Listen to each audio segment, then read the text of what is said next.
All right, so we're back. We've already enjoyed our type A, type T cartoon. So let's go ahead and advance to the next subject having to do with health.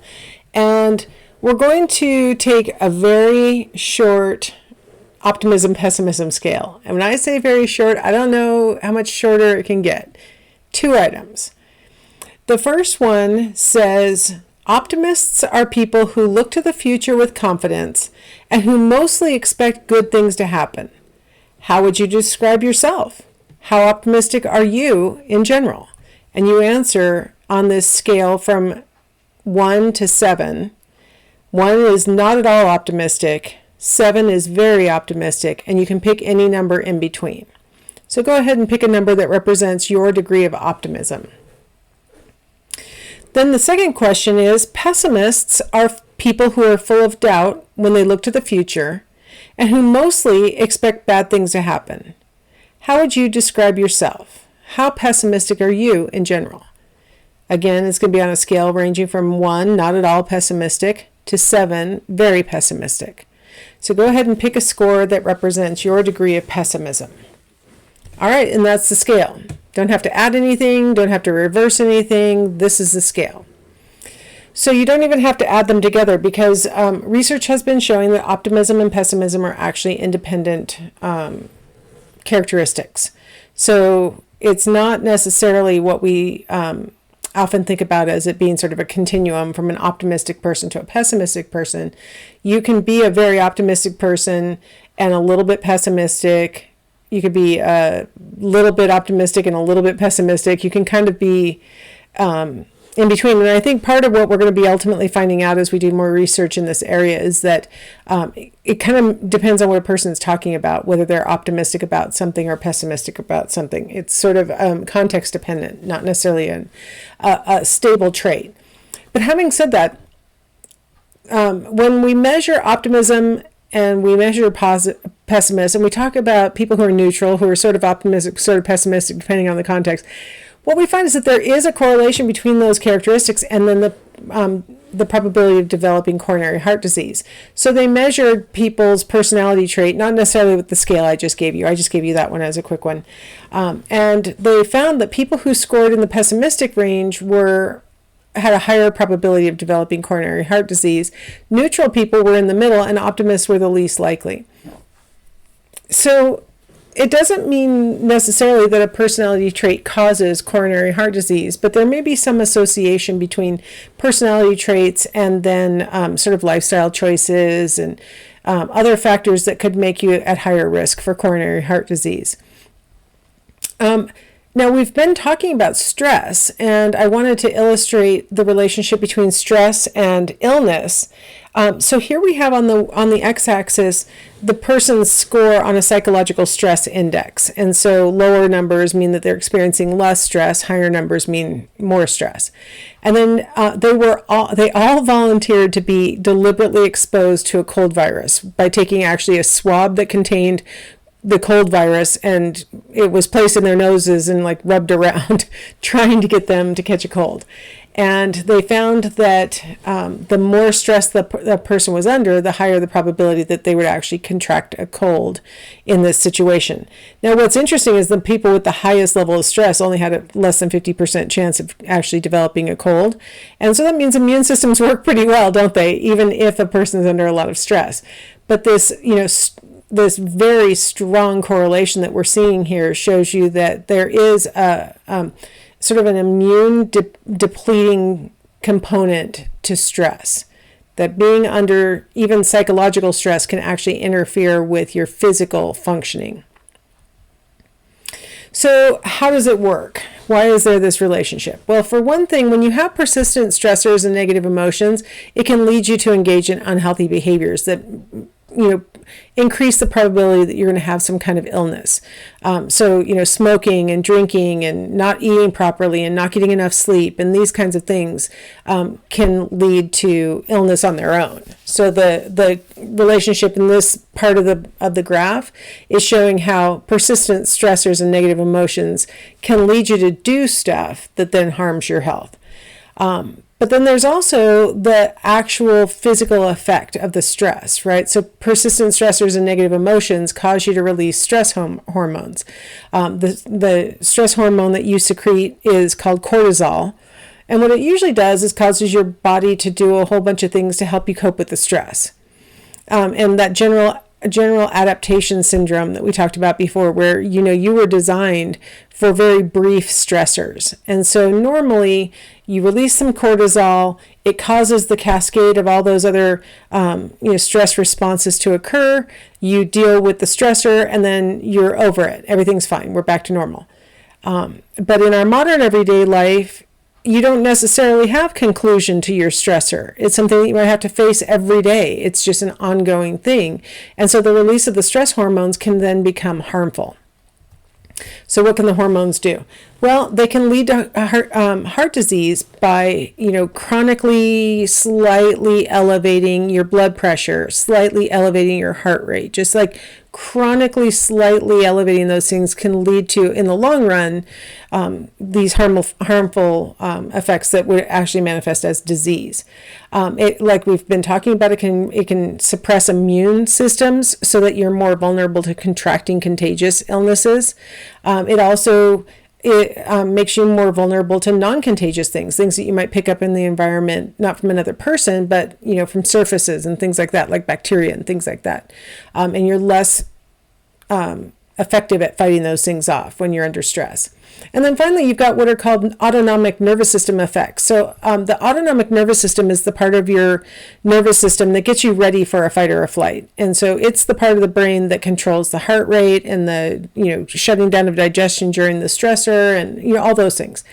And so the effects that you can get from autonomic nervous system elevation would be these long-lasting body effects like hypertension, right? If the autonomic nervous system is increasing blood pressure so that you're going to be able to run or fight or do whatever you need to under stress, and you never really resolve that, it's sort of just a chronic stressor. It's not that general, you never reach exhaustion. It's just sort of just always there. It can cause hypertension rather than just spikes in heart rate and blood pressure. It can cause headaches. It can cause irritable bowel syndrome as you're having this chronic problem of not digesting your food or not, the signals that you're sending out to your bowels aren't going, correctly because you're just constantly a little bit under stress. So the role of the actual stress hormones is most profound when you're having these kinds of ongoing stressors rather than the acute stressors. So traffic, beautiful shot of I-5. If every morning you're facing this and every night you're going to be facing it on the way home, it's just this chronic stressor. There are different ways that we can cope with a chronic stressor like traffic. You might engage some kind of problem-focused coping where you say, what can I do to change this actual situation? So maybe you say, well, I'm going to move closer to work or school so that I don't have to face this commute both ways every day. Maybe that's not feasible. So you say, maybe I'm going to advertise on Craigslist to find somebody else who's going the same direction and we could carpool. And that way we don't have to sit in the traffic. Maybe find another route. Right? Get on Google Maps and see if there's another way to get there so that you don't have to sit in that traffic.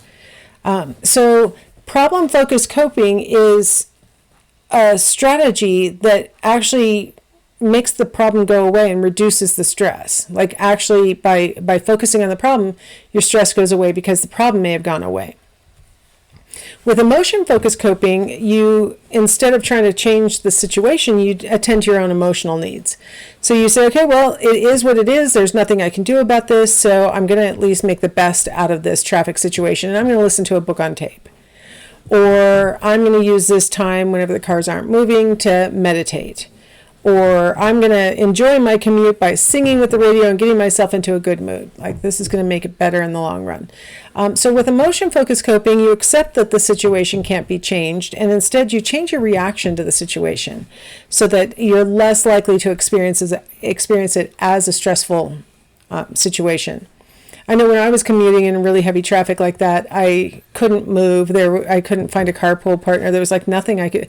I had found a new route, but everybody else found it through Google, and so it got crowded. And so I just listened to a book on tape on the way to school, and I found that sometimes I was actually disappointed when I got to school because I was like, man, we were just getting to a crux in the book. I'm not going to get to hear it until I get out of class. Like I really enjoyed my commute when I knew that it was going to be, something that I was really enjoying. So, emotion-focused coping is really just as useful as problem-focused coping could be. Sometimes there is no way to change the situation. And so all you're left with is trying to figure out a way to accept the situation and basically make it into something that is not stressful.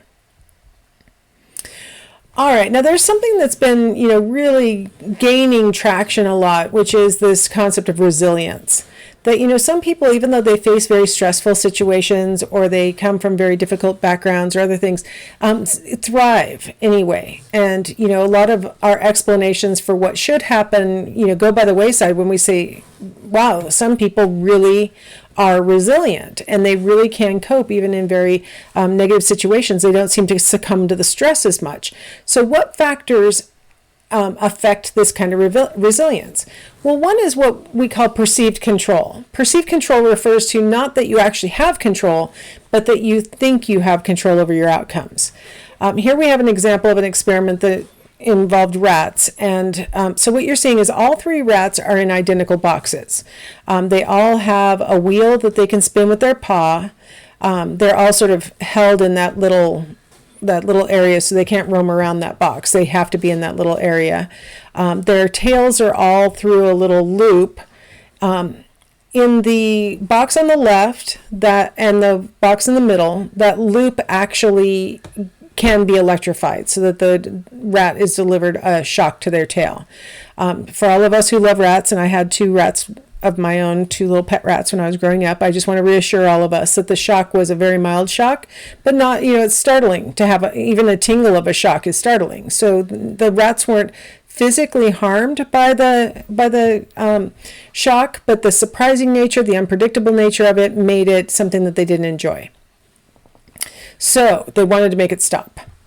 So you'll notice that the rat on the left is labeled executive rat, and the rat in the middle is called subordinate rat. The executive rat actually could turn off the shock by spinning his wheel. So you'll notice there's a little wire going out and it says to shock control. So as soon as his little tail starts to get shocked, he can spin that wheel and make the shock stop. The subordinate rat, he could spin the wheel all he wanted, but he had no control over that shock. And so, but the thing that he experienced was he would get shocked, and then whenever the executive rat turned it off, he would stop getting shocked. So he had no personal control, but the executive rat did. The rat on the far right was a control rat. He wasn't getting shocked at all. He was just in there spinning his wheel and being trapped in a little spot and having his tail in a loop. But he was just there to find out, well, how long does a rat typically live after having been in this apparatus and so on. So what we were interested in this study in the olden days was whether the executive rat or the subordinate rat would have more negative effects from this whole process, show more signs of stress. And the prediction had been that the executive rat would be more stressed out because they said, well, he's in charge and he has responsibility and he is going to carry the weight of that. But the opposite happened. The executive rat actually had no ill effects from having been in this study, whereas the subordinate rat is the one who developed ulcers or high blood pressure and other signs of having been under stress. And so what the researchers ultimately concluded is that the executive rat actually benefited from a perception of control. That even though the bad thing was happening to him, he was resilient in the face of it because he knew that he had agency to turn off that shock and stop having that experience. Whereas the subordinate rat had no sense of control. And so, random bad things were happening to him, and that was making him more stressed than when you're an executive rat who can turn it off. So this study gave us insight into the idea that even if you don't have perfect control, if you feel like you have some ability to do something about your situation, it provides some protective correction for the stress that the person would otherwise be experiencing. So perceived control is one of the main factors affecting resilience. All right, let's go ahead and take a break, and we will come back in the next segment. We'll talk about how explanatory style affects resilience.